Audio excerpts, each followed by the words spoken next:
I met Karen when I was 27. She was 22. Sweet voice, strong coffee, and a laugh that could shake the whole diner. She worked the morning shift at Max, right off the I-90. I was a diesel mechanic, pulling 12-hour days and drinking cheap beer out of a cooler in the back of my truck. We were dirt poor and happy. Or at least I thought we were. We married 6 months after our first date. I didn't even have a ring.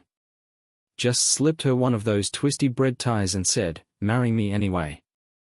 She cried and said yes. I built her a house with my own hands. Nothing fancy. Just 2 bedrooms, a screened porch, and a little garden she loved like it was her baby.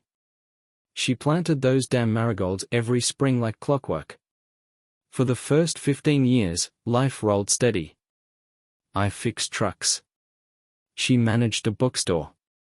We raised 2 kids, Brian and Ellie. Soccer games, church Sundays, grill-outs with the neighbors. Simple stuff.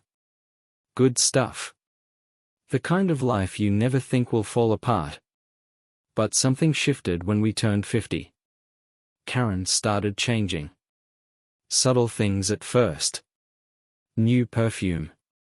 Tighter jeans. A gym membership she never used before. She bought some kind of collagen cream and started watching YouTube videos about finding yourself after 50. I didn't say much. Hell, I figured she earned it. We were older. She wanted to feel young again. Don't we all? Then came Trevor. I remember the first time she mentioned him. He's new at work, she said. Just a kid. Fresh out of college. Got a marketing degree and thinks he's gonna change the world. She laughed when she said it. But it wasn't the kind of laugh you share with your husband. It had a softness in it. A curve. Like the start of something. I should have paid more attention right then. Couple weeks later, she was working late more often. Coming home with boxed salads and that tight little smile she wore when she was hiding something. I'd ask how her day was. She'd shrug. Busy, she'd say. Just tired. Always tired. Then one Sunday morning, I went to mow the lawn and noticed her phone buzzing on the kitchen table. Trevor's name lit up. No last name. Just Trevor's speech balloon. Now I'm not proud of what I did next, but I tapped the message. Just once. It said, last night was perfect. You looked amazing in red. Can't stop thinking about you. Red. She wore red on Friday. Said she was going to dinner with her girlfriends. Even asked me if I wanted her to bring home pie. Apple, she said. Your favorite. I stood there, holding her phone, shaking like I'd swallowed a live wire. My ears were ringing. My stomach flipped. I walked out back, lit a cigarette, and stared at the porch swing I built 20 years ago for her birthday. When she got home that night, I didn't say a damn thing. I just watched. Watched how she smiled when she saw me. Watched how she kissed my cheek, like nothing was wrong. I didn't sleep that night. Or the next. I started watching her more closely. Her texts. Her tone. The way she always had her phone face down. The way she laughed at nothing in the kitchen, like someone was texting her jokes. After 2 weeks, I couldn't take it anymore. I asked her straight out. Are you seeing someone? She blinked, frozen like I'd slapped her with a wet dish towel. Then she said, "Why would you ask that?" I told her. The message. The way she'd been acting. The lies. And she just sighed. Like I was the problem. Then she sat down, looked me in the eye, and said, "You haven't looked at me like a woman in years. You just come home, eat, and fall asleep in your chair." I felt invisible. I couldn't believe it. Invisible? I gave this woman everything. My ears. My hands. My back. My damn lungs working in cold garages and greasy pits so she could buy books and candles and yoga mats. I asked her how long it had been going on. She said 6 months. 6 months. While I was planning our anniversary trip to the Smokies. While I was fixing her car. While I was telling our kids that marriage means loyalty. She was out with Trevor. Drinking wine and laughing and probably wearing that red dress. I asked if she loved him. She hesitated. And that told me all I needed to know. I didn't yell. I didn't throw anything. I just stood up, walked to the door, and said, "You've got 1 week to get out." She stared at me like I'd grown horns. "You kicking me out of our home," she said. "A home?" I said. "You stopped being part of this home the night you unzipped your soul for that little boy in a necktie." She packed up that weekend. I watched her from the porch as she loaded her bags into her car. No tears. No words. Just silence and marigolds, wilting in the summer heat. Brian stopped talking to me. Said I should have fought for her. Ellie came by with groceries and told me, "You didn't deserve that." The house is quiet now. Too quiet. I wake up before the sun and drink my coffee in the garage, listening to old country songs and wondering where the hell it all went wrong. But deep down, I know. It wasn't me who changed. It was her. And she's gonna find out just how much I've learned in these past 6 weeks. Because if she thinks she walked away clean, she has no idea what's coming next. The first week after she left, I didn't move a damn thing in the house. Her side of the closet was still full. Her perfume bottle sat on the dresser, half full, like she might walk in any second and spray that sweet, floral lie all over the room again. I left it there on purpose. Because I needed to remember. I needed the scent of betrayal stuck in my nose every morning so I wouldn't soften up. She thought I'd break. That I'd beg. That I'd call her late at night, whispering regrets and asking for second chances. She doesn't know me anymore. Or maybe, she never really did. I started small. Pulled up her social media. She didn't block me, amateur move. Most women, they hide their dirt. Karen? She flaunted it. Photos with him. Trevor. White teeth, gelled hair, cheap wristwatch, the kind of guy who still says bro and drinks hard seltzer. He had one of those grins like he's proud of things he hasn't earned. They were smiling in a wine bar. She wore red again. Of course she did. The caption? Starting over heavy black heart hash. That's when something clicked in me. Not rage. Not heartbreak. Focus. I've been fixing engines for 30 years. I know how to take things apart piece by piece, clean every gear, and put it back together better than before. That's exactly what I'd do with this. I wasn't going to scream online. I wasn't going to show up at his job and punch his lights out. I was going to dismantle both of them, quietly, precisely. First step? Trevor's job. Took me 2 days to find out where he worked, some mid-tier marketing firm downtown. Website full of smiling people and fake diversity. I called in as a potential client. Asked for Trevor by name. Said I saw his profile on LinkedIn. When the receptionist transferred me, I hit record on my phone. Trevor speaking. I smiled. "Hey," I said, changing my voice just a little. "I'm from Anderson Steel. We're looking to rebrand our construction division. Saw your portfolio, really liked your campaign with the trucking company." "Oh, that was actually someone else's," he said, chuckling. "But I did tweak the copy a bit." "Ah. Plagiarism?" Noted. I kept asking questions. Had him email me a proposal. got his work history, his personal email, and, jackpot, a work calendar that synced to a public link. Next step? Karen's job. She was still at the bookstore. Manager title. Small staff. I called in, pretending to be from a local podcast looking for bookish guests. Asked about her availability. Her assistant said she was off Tuesdays and Thursdays after 3 p.m.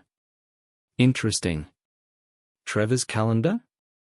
Blocked every Thursday 3:30 to 6 o'clock. Recurring appointment labeled, a wellness. Yeah. Wellness. I called my buddy Nick. Nick used to be a PI. Semi-retired now, but still sharp. Owed me a favor from back in the day when I rebuilt his F-150 engine for free. Told him I needed photos. Nothing shady. Just proof. He didn't ask questions. Just said, Thursday. Got it. I waited. Thursday came. Nick parked across from the gym where Trevor's calendar said wellness. He texted me at 3:45. Target arrived. Not alone. At 4:10. A photo. Karen. In leggings. Hair tied up. Smiling like a teenager. Walking out of the gym with Trevor. They didn't go to their cars. They walked half a block. Into a motel. One of those cheap, side road places with flickering neon signs and vending machines that still take quarters. She always said she'd never set foot in places like that. I guess standards drop when your conscience is already on the floor. Nick sent a full batch of photos. Time-stamped. Clear as day. No nudity. Nothing explicit. Just enough. Enough to destroy what little reputation they thought they still had. I sat with that folder for 3 days. Didn't open it again. Didn't need to. I already had what I needed. And now? It was time to make them uncomfortable. I started with small leaks. A few anonymous emails. To her boss. To his. Subject line, and not my business, but this might be yours. No threats. No accusations. Just a couple photos. A polite note. Thought you should know how company hours are being spent. Do with it what you will. No return address. No fingerprints. No trail. Trevor's Instagram went silent for a week. Karen's page went private. Then, the best part, Brian texted me. Dad, did you send something to Mom's work? She's freaking out. I didn't reply. Ellie called that night. Said Mom was going through something. Wanted to know if I was okay. I told her the truth. I said, I'm doing just fine. And I meant it. Because I wasn't out for revenge. Not the movie kind. I wasn't swinging bats or breaking windows. I was taking their little fantasy world and unraveling it. One quiet cut at a time. Karen called me 2 days later. First time since she left. Her voice was shaky. Did you do this? I paused. Do what, Karen? This. The job. The photos. People are talking. Trevor's boss called him in. I might lose my position. I took a breath. Sipped my coffee. Then said, actions have consequences. Maybe Trevor can market you a solution. She started crying. Not sobbing. Just, small, pitiful weeping. I let her cry. Then hung up. Because the thing about betrayal? It's not just about sex. It's about choice. She made hers. Now I'm making mine. And I'm not even close to finished. A week after Karen called me crying, the silence started to feel comfortable. Not empty. Not lonely. Just still. I drank my coffee hot for once. Ate real food. Slept through the night without dreaming of motel rooms and perfume that wasn't mine. And in that stillness, I realized something. She had built her new life on a house of cards. All I had to do was blow. And it would all come down. I wasn't angry anymore. I was sharp. Precise. Like a man with a checklist and time to spare. The first name on that list? Her sister, Dana. They used to be close. Karen and Dana talked every day for years. Played the part of loving sisters. Church on Sundays. Potlucks. Long phone calls about those foolish men and loyalty. Funny thing is, Dana always liked me. She even told Karen once, back when we were still good, "You lucky. Jack's the kind of man women pray for." Guess prayers don't mean much when temptation smells like cologne and a marketing degree. Anyway, I called Dana. Told her everything. No sugar. No filter. I sent her the same pictures I sent to the boss. I told her what Karen did. How long. With who. Where. She didn't believe me at first. But photos don't lie. She went quiet for a moment, then whispered, "My God, she told me you were distant. Cold. That you didn't love her anymore." I said, "Dana, I never stopped loving her. But I don't love liars." 2 days later, Karen showed up at Dana's for brunch. Dana didn't let her in. Didn't even open the door. Karen stood on the porch for 20 minutes. I know. Because Nick was across the street. Taking pictures. Again, nothing dramatic. Just quiet shots. Karen. Holding a plate of muffins. Looking like a stranger in her own family. Check. Next target? A neighborhood. Now, I don't live in some HOA nightmare, but I know my neighbors. We've grilled together. Watched football. Shared beers and bad jokes.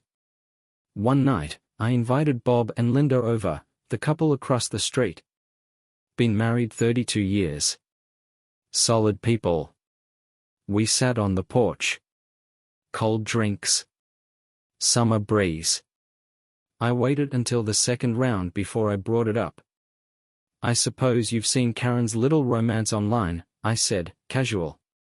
Bob raised an eyebrow. Linda looked down at her glass. Then she nodded.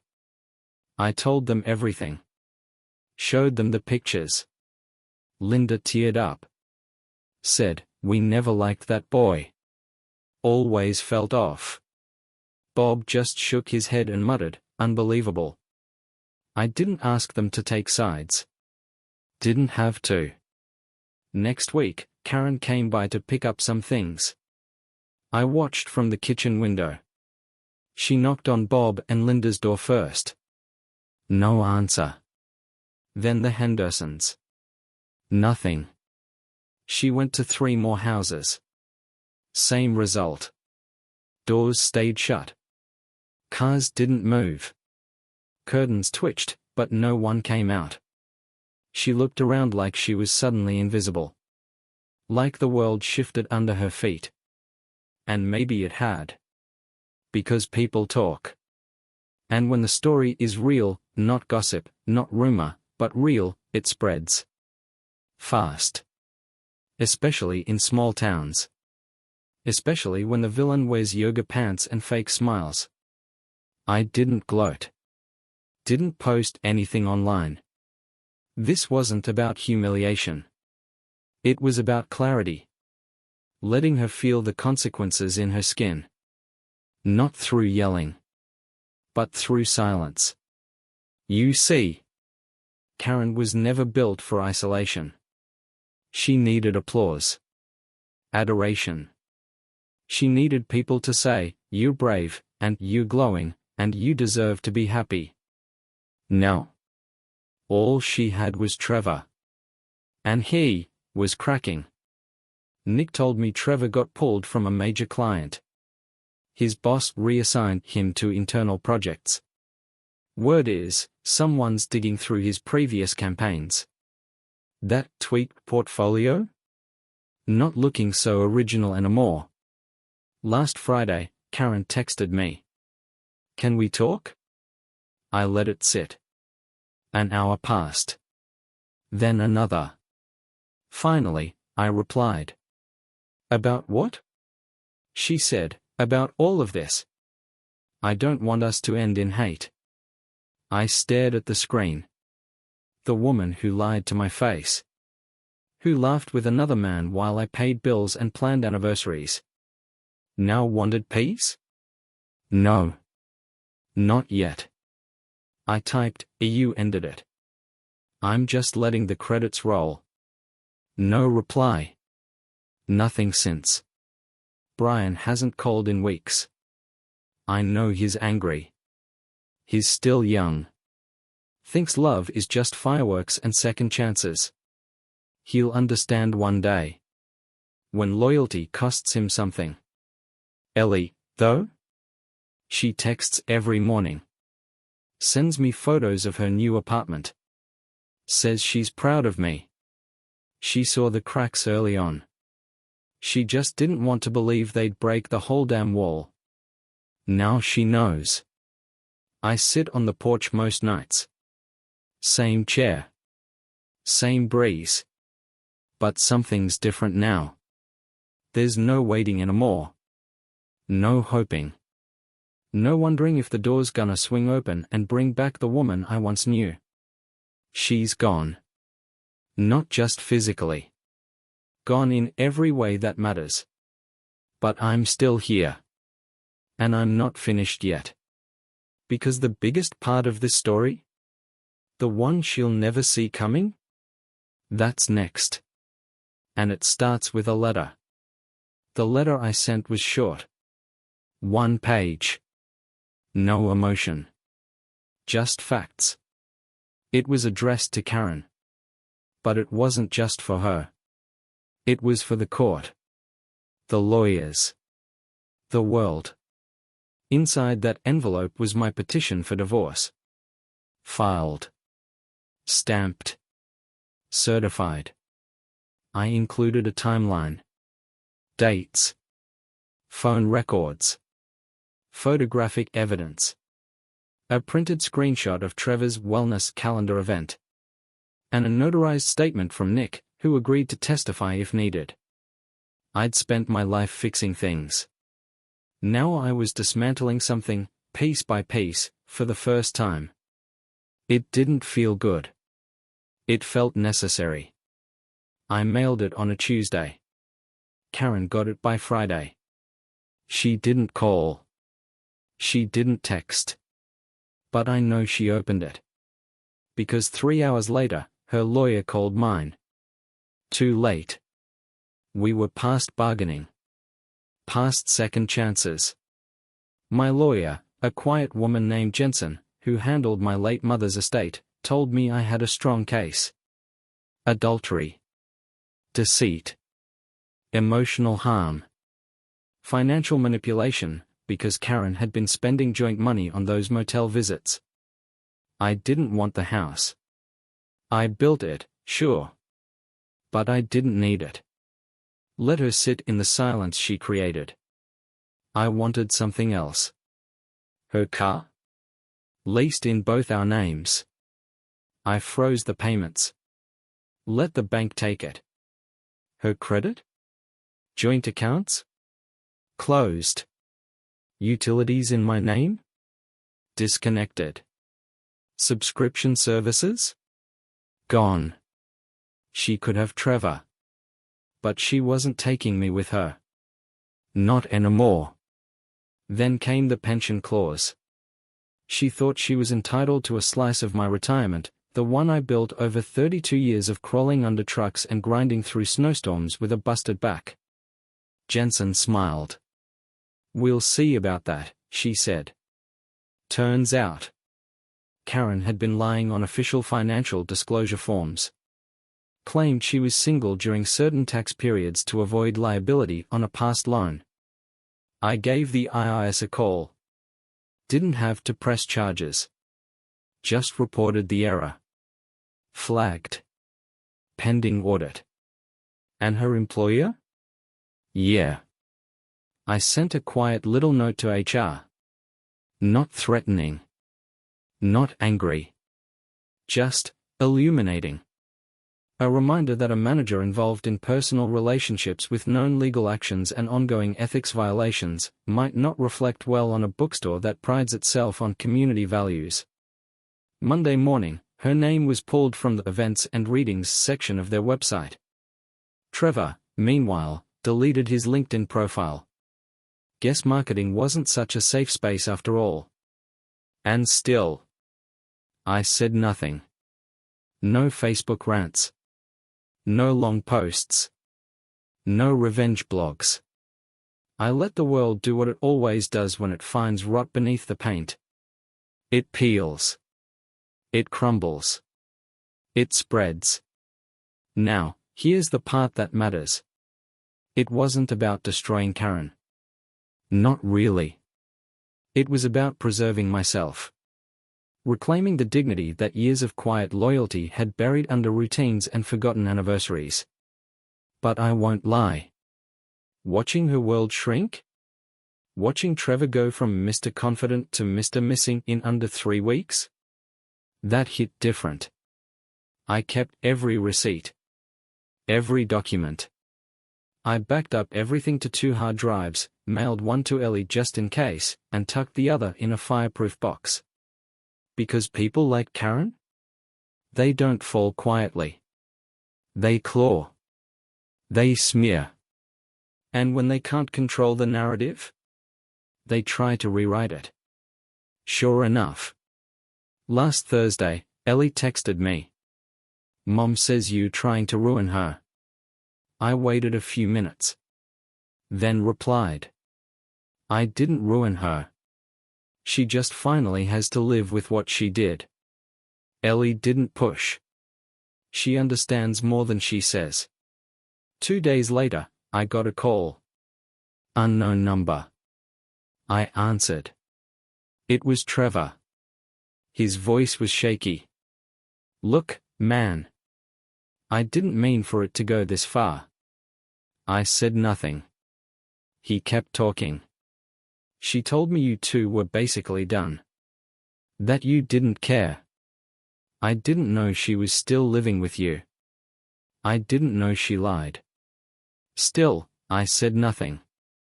He asked if we could meet. Talk. I hung up. Some men deserve words. Some just deserve silence.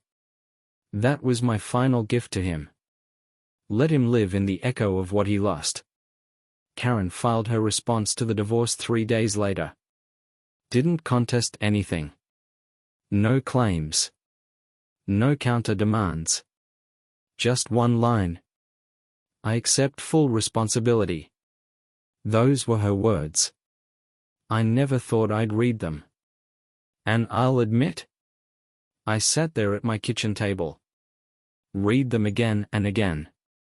And for the first time since this all began, I let out a breath I didn't know I'd been holding. Not satisfaction. Not victory. Just release. Because it was done. The war. The lies. The slow, quiet bleed of a man who gave everything. And now? Now comes the rebuild. Not of the house. Not of the marriage. Of me. The divorce was finalized on a Wednesday.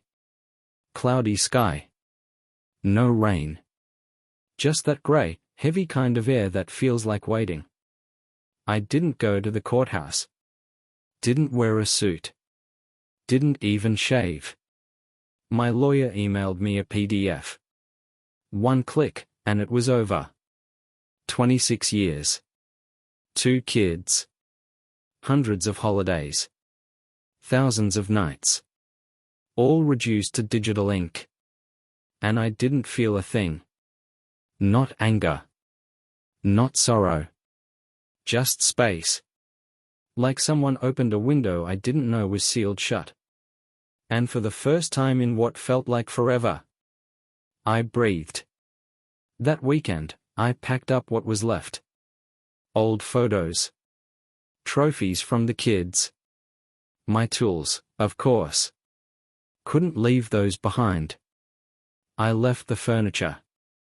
The TV. The plates she liked from that overpriced outlet store in Nashville.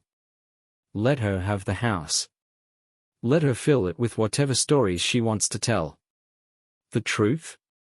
That place stopped being home the day she walked out in red lipstick and lies. I moved into a small cabin about 40 minutes out. Nothing fancy. Wood stove. No neighbors close by. Gravel drive that crunches under your boots. But it's mine. I built a workbench out back. Hung an American flag above the porch. Started waking up early just to sit with black coffee and listen to the silence. And in that silence, I began to remember who I was. Not the husband. Not the provider. Not the quiet guy in the recliner watching a life slip through his fingers. But the man underneath all that. Jack Wallace. Diesel mechanic. Father. Stubborn as hell. Still standing. Ellie came to visit after the move. Brought me a housewarming gift, a second-hand toaster and a 6-pack of root beer. We sat on the porch. She didn't say much. Didn't need to. After a while, she looked at me and said, "You seem lighter." I nodded. That's because I finally dropped the weight. She didn't ask what I meant. She already knew. Then, just before she left, she said something I'll never forget. You didn't deserve what she did to you. But you sure made her regret it. I watched her drive off. Felt a strange mix of sadness and peace. Because I knew she was right. And I knew something else, too. Karen wouldn't bounce back from this. Not really. She might fake smiles. Might post quotes about healing and growth. Might pretend Trevor was the real deal now that the dust settled. But deep down? She'd always remember the day the walls closed in. The day her fantasy cracked and the truth spilled out like oil from a busted engine. And she'd remember me. Not the man she cheated on. Not the man she lied to. But the man who kept his mouth shut and watched her world collapse under the weight of her own decisions. People like Karen don't feel guilt. They feel consequence. And she felt every bit of it. I never reached out. Never answered her last email, some long-winded apology about not being in the right place emotionally and how she wishes things had gone differently. Wishing doesn't fix broken things. Effort does. And she stopped giving effort a long time ago. So I moved on. No rebound romance. No dating apps. Just me, a wrench, a garage, and peace. I started fixing up old bikes for local kids. Word got around. Folks dropped by with busted chain guards, bent pedals, broken gears. Didn't charge a dime. Didn't want to. Because giving something back, something honest, felt better than any revenge. That's the thing about real healing. It's quiet. It doesn't post. It doesn't beg. It just shows up every day and gets to work. A few months later, I heard Trevor moved out. Rumor was, he needed space. Karen's lease ended early. I didn't follow up. Didn't care. Their ending wasn't my closure. Mine came the moment I chose myself. The moment I stopped asking why and started saying never again. Now I live by simple rules. Tell the truth. Own your choices. Don't let anyone use your loyalty as leverage. And if someone shows you who they are behind your back, believe them. The world keeps turning. The sun keeps rising. And if you're lucky, you keep walking. Not away from the pain, but straight through it. Until one day, you look around and realize it's gone. And you're still here. Whole. Scarred. But stronger than you ever were before.